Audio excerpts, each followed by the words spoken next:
Hello there guys, my name is Jay or DA and welcome back to another episode of the Space Engineers Spotlights. Today we're looking at something that is firstly very unique, very cool, sent in by a subscriber, and I really do like the concept. So this thing is called the Strider Mark 1 by 8Finger, and may I say it is a very beautiful build. I really do like the whole concept. It's like a platform that is all-terrain and can move things around. So you could use the back section of this ship to actually move items around, like big ships or rock or whatever. You can just customize it to whatever you really need. So it's a really cool vehicle, and it's really good if you were to say move a life pod or something of the sort from one area of a planet to another. So the whole way this works is it has a rotatable wheel section on the front, which is actuated by a piston, well, two pistons either side, and this will push it so this leg then becomes angled as it pivots on the rotor. And then on the bottom section you've got these free moving wheels, and these have just got rotors on that are just free moving. And may I say that the way this thing has been put together with the pistons and the wheel suspension pieces is so cool and so complicated. I really do like the build itself, and again I just really think you guys should check this out because it is completely vanilla. So if you do need a ship for moving stuff around, again, completely vanilla. Vanilla's actually making its way back into the scene a bit more now because I think some people are getting a little bit bored with the mods, or just they just want to try vanilla because it's a bit more of a challenge. So I think really the only way to show this is to get inside and show you. Now, just to let you know, the front wheels and the back wheels actuate separately, so these will be controlled via the one cockpit that I'm just about to jump into, and the back ones are controlled via the other cockpit. So if you have two pilots of this thing, it means that it can turn a lot faster because you are able to turn the wheels all together rather than just the one set at the front or the back. So let's jump inside. Now I have had to do a few tweaks to the config of this because I didn't have a remote control what put in the actual hotbar, which I've done now because I needed it so I can actually access all the tools and all the bits and bobs I'm going to need to move it, which was already set up. It was just a case of dragging it into the hotbar, so there's no real problem there. So if I hit 7, we'll actually jump into the main menu for it, and there are a lot of controls, but it is very simple. What you've got is 1 and 3 turn on the pistons that control the front section, because this is the front section wheels control section, if that makes sense. It's basically where we're going to be moving just the front wheels, and we do have control on the back as well.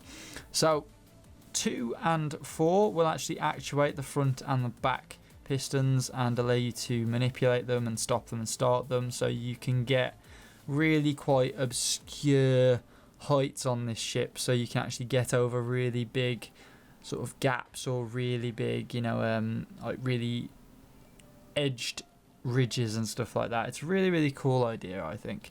And we have 5, which is a spotlight. We then have 6 and 8, which turn on and off the rotors, which control the front and the back section of the wheels. They are on their own rotating rotors. And then we also have 7 and 9, which change the direction of them, so you can go forwards and backwards without needing to turn around. So it is quite versatile with the controls that you are given. So before I actually get into anything, I'm just going to show you how to just get it started. So if you just go 7, if you go 6 and 8, we'll actually start to move forwards. It is a bit jumpy when it first starts because it's all trying to kick in and everything wobbles a little bit.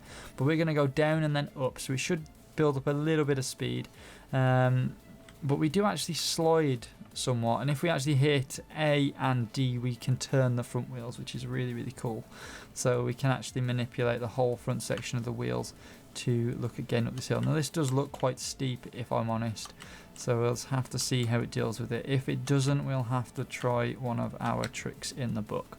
So it's tilt sideways, and then we'll probably have to tilt the other way if need be to get up. Yeah, so you kind of just have to do an S shape to get up hills because that's where the friction is. So it does work like a like a mountain climbing car or a 4x4, where you have to turn the wheels to gain a bit more traction into the dirt and allow you to get up a bit faster. So as you can see, we just handled that hill quite easily. I know some cars will be able to handle that as well if you just up the friction, but being as this thing, you can't really alter the friction on the wheels because they're not hooked to the suspension. It's really, really good the fact that it can just do that with no problem. Now, with bigger hills, you can access another crazy tool, which again, if you go 2 and 4, you will basically reverse the pistons, and these will push out the legs. So you can actually make this thing as flat as possible and get it as close to the ground as possible for whatever reason, to reduce drag or whatever, so you can get up bigger slopes and stuff. I don't know. It's just a really, really cool method. I'm not really that 100% certain on how it works, but as you can see, we're actually crawling up this a lot faster now. So it does work really, really well, and I really do like how it just goes from being super flat to super high, and it has that versatility, so you can actually load it up if need be with, say, a pod or something of the sort. Now we're going to raise it up again, and we're going to go back downhill, and we're just going to have a bit of a run around with it just to sort of get used to it. Now, the wheels, I really do love the way they work, because they will stick to the ground no matter what, unless they get to that certain angle when it's flattening out, where it's going to just have to be on the one set of wheels. But yeah, I have found also, as a bit of a down, some hills it does struggle to climb depending on the bumps in the hill. So if there is quite a large dent or divot in the hill, it can slow down or stop. So you do have to kind of jiggle it a little bit to get round those holes. And once you've got round those holes, you can then just play up that hill quite quickly. So again, we are slowing down a little bit here, so I am going to just adjust our height and bring us lower down. So if I do that, and then I can stop them with 1 and 3, we're actually at a nicer height now to get over this mound. And I think we're getting to like quite a high point here, which we'll drop off of. So we can probably take it on a bit of a mental test run down this hill, I guess. That should be a bit fun, shouldn't it? Oh yes, it's quite a big drop actually. Let's wheel ourselves over a little bit and see how it deals with speed. I don't think this thing's going to deal with speed at all. I think it's just going to sort of, I don't know, be as useful as a chocolate teapot, but we never know. Actually, it's not that bad. It's not that bad. It's just the way the textures are that make it look worse than it is. So let's just we can't exactly floor it because the wheels are kind of stuck at 1 speed, but let's go. Building up a bit of speed now. I think. No, we're not. Not really. We're kind of slowing down a little bit now. We should quicken up if we turn down here, head down this way. Yeah, it's a really, I really like the idea of this. I could see like somebody strapping on like a ship to this, or having multiple ports on this ship for small crafts that can go out and collect material. And I think it'd be really, really useful, because this ship could be the ship that moves them around to other bases. That actually worked. That actually handled that divot quite well. Then, if you watch, the wheels bounce around, and it really does. Look at this. It's just getting over it, man. Jeez Louise.